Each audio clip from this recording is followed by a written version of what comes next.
Surat An-Nur. Au nom d'Allah, le tout miséricordieux, le très miséricordieux. Voici une sourate que nous avons fait descendre et que nous avons imposée, et nous y avons fait descendre des versets explicites afin que vous vous souveniez. La fornicatrice et le fornicateur, fouettez-les, chacun de 100 coups de fouet, et ne soyez point pris de pitié pour eux dans l'exécution de la loi d'Allah, si vous croyez en Allah et au jour dernier, et qu'un groupe de croyants assiste à leur punition. Le fornicateur n'épousera qu'une fornicatrice ou une associatrice, et la fornicatrice ne sera épousée que par un fornicateur ou un associateur, et cela a été interdit aux croyants. Et ceux qui lancent des accusations contre des femmes chastes sans produire par la suite 4 témoins, fouettez-les de 80 coups de fouet, et n'acceptez plus jamais leur témoignage. Et ceux-là sont les pervers, à l'exception de ceux qui, après cela, se repentent et se réforment, car Allah est pardonneur et miséricordieux. Et quant à ceux qui lancent des accusations contre leurs propres épouses, sans avoir d'autres témoins qu'eux-mêmes, le témoignage de l'un d'eux doit être une quadruple attestation par Allah qu'il est du nombre des véridiques. Et la 5e attestation est que la malédiction d'Allah tombe sur lui s'il est du nombre des menteurs. Et on ne lui infligera pas le châtiment de la lapidation si elle atteste 4 fois par Allah qu'il, son mari, est certainement du nombre des menteurs. Et la 5e attestation est que la colère d'Allah soit sur elle, s'il était du nombre des véridiques, et n'était la grâce d'Allah sur vous et sa miséricorde. Allah est grand accueillant au repentir et sage. Ceux qui sont venus avec la calomnie sont un groupe d'entre vous. Ne pensez pas que c'est un mal pour vous, mais plutôt c'est un bien pour vous. À chacun d'eux ce qu'il s'est acquis comme péché. Celui d'entre eux qui s'est chargé de la plus grande part aura un énorme châtiment. Pourquoi, lorsque vous l'avez entendu, cette calomnie, les croyants et les croyantes n'ont-ils pas en eux-mêmes conjecturé favorablement, et n'ont-ils pas dit « c'est une calomnie évidente » ? Pourquoi n'ont-ils pas produit à l'appui de leurs accusations 4 témoins ? S'ils ne produisent pas de témoins, alors ce sont eux, auprès d'Allah, les menteurs. N'eût été la grâce d'Allah sur vous et sa miséricorde ici-bas, comme dans l'au-delà, un énorme châtiment vous aurait touché pour cette calomnie, dans laquelle vous vous êtes lancés, quand vous colportiez la nouvelle avec vos langues et disiez de vos bouches ce dont vous n'aviez aucun savoir, et vous le comptiez comme insignifiant, alors qu'auprès d'Allah, cela est énorme. Et pourquoi, lorsque vous l'entendiez, ne disiez-vous pas « Nous ne devons pas en parler. Gloire à toi, ô Allah. C'est une énorme calomnie. » Allah vous exhorte à ne plus jamais revenir à une chose pareille si vous êtes croyant. Allah vous expose clairement les versets, et Allah est omniscient et sage. Ceux qui aiment que la turpitude se propage parmi les croyants auront un châtiment douloureux, ici-bas comme dans l'au-delà. Allah sait, et vous ne savez pas. Et n'eût été la grâce d'Allah sur vous et sa miséricorde, et n'eût été qu'Allah est compatissant et miséricordieux. Ô vous qui avez cru, ne suivez pas les pas du diable. Quiconque suit les pas du diable, sachez que celui-ci ordonne la turpitude et le blâmable.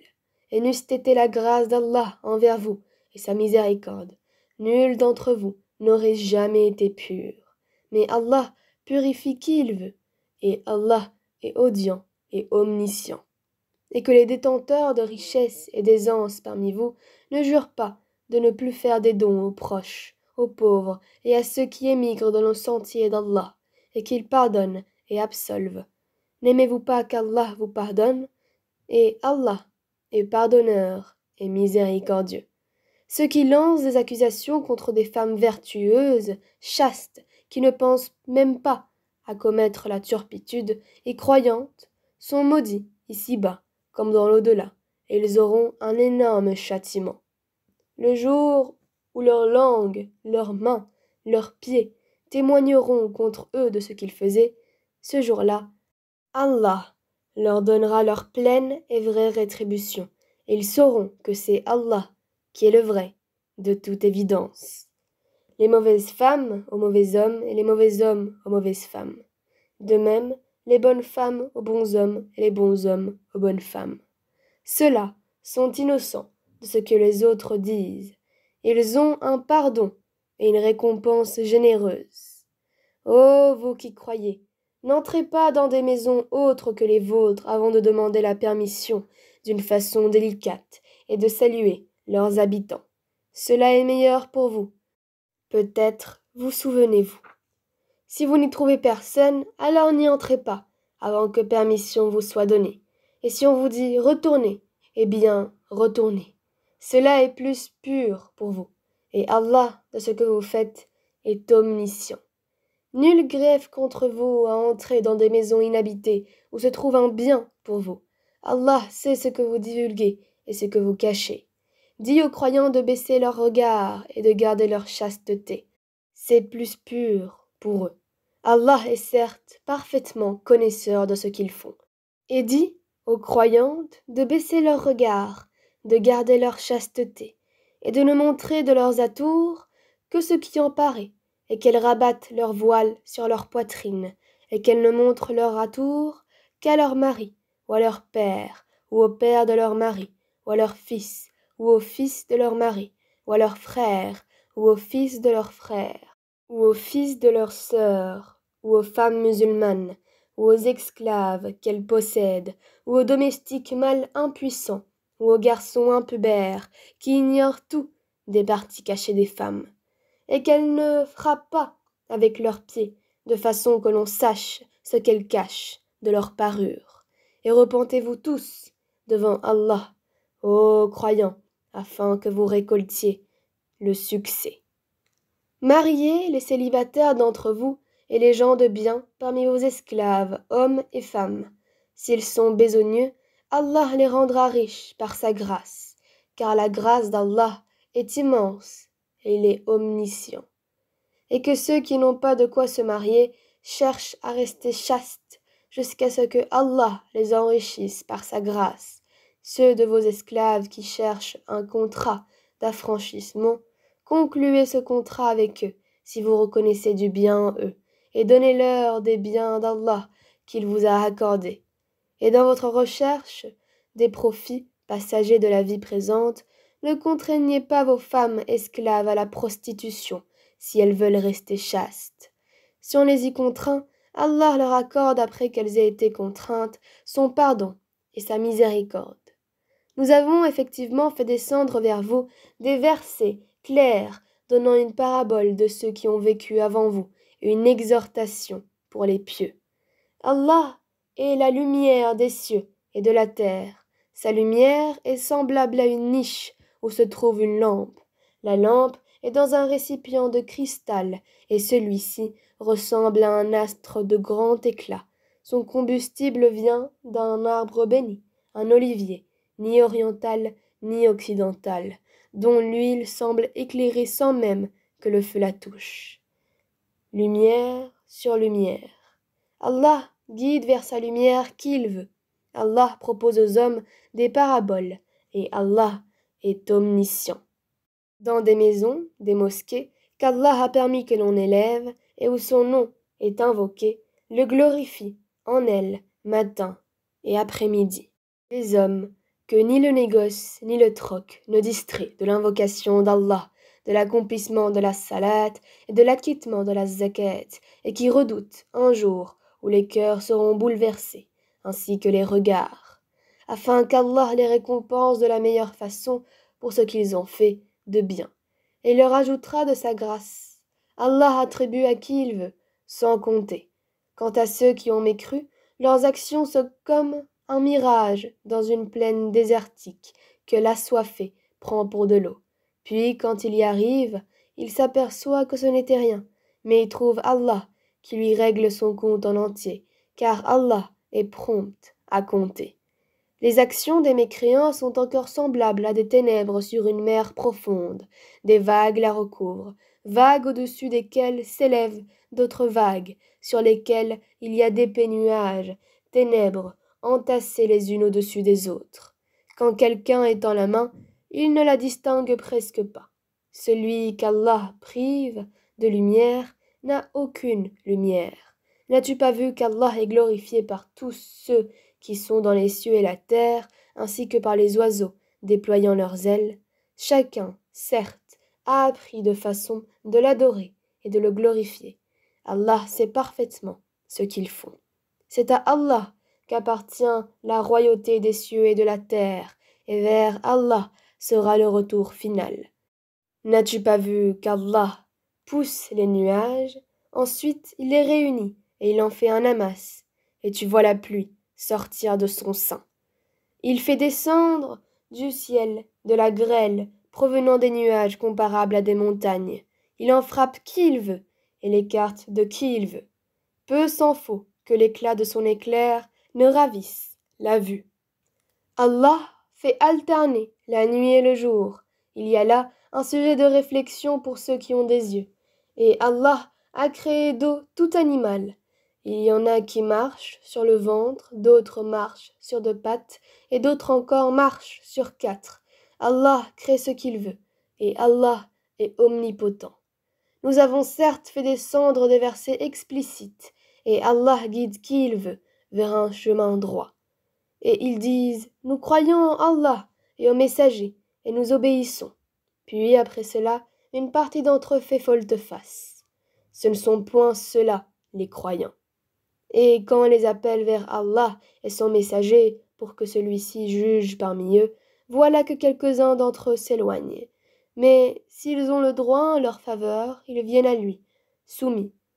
Y a-t-il une maladie dans leur cœur, ou doutent-ils, ou craignent-ils qu'Allah les opprime, ainsi que son messager? Non, mais ce sont eux, les injustes. La seule parole des croyants, quand on les appelle vers Allah et son messager, pour que celui-ci juge parmi eux, est « Nous avons entendu, et nous avons obéi ». Et voilà ceux qui réussissent. Et quiconque obéit à Allah et à son messager, et craint Allah et le redoute, alors voilà ceux qui récoltent le succès. Et ils jurent par Allah en serment solennel que si tu leur ordonnais, ils sortiraient à coup sûr au combat. Dis, ne jurez donc pas, votre obéissance verbale est bien connue. Allah est parfaitement connaisseur de ce que vous faites. Dis, obéissez à Allah et obéissez au messager. S'il se détourne, il, le messager, n'est alors responsable que de ce dont il est chargé, et vous assumez ce dont vous êtes chargé.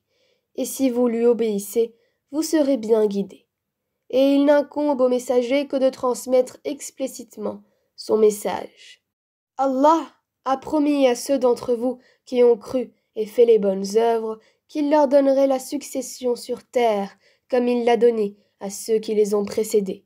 Il donnerait force et suprématie à leur religion qu'il a agréée pour eux. Il leur changerait leur ancienne peur en sécurité. Il m'adore et ne m'associe rien, et celui qui m'écroit par la suite. Ce sont ceux-là, les pervers.